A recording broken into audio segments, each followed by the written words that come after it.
জিএলের চা তাহলে তো পুকুরে ছাড়লে বড় হবে। হ্যাঁ এই যে একটা বড়।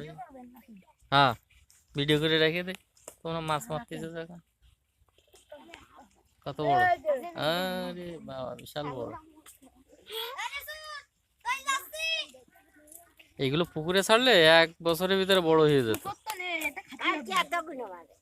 এই এর ভিতরে বহুত মাছ ছিল। হ্যাঁ সেদিনকে আমরা সবাই মেরে নিয়ে গেছি শেষে। তারপরে তো এরকম সবাই ধরতেছে।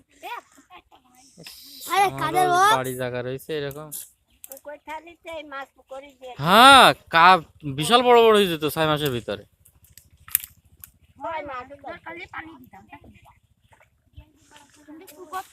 পুকুর তো নেই, হ্যাঁ এই তো জ্বালা।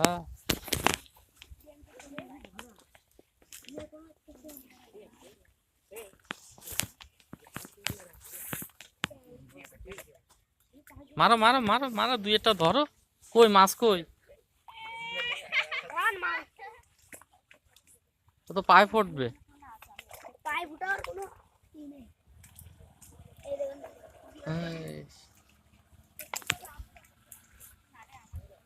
আরে জিওল মাছের বাচ্চা, সব জিওল মাছের বাচ্চা। ওই যে একটা নড়তিছে, ওই দেখো একটা।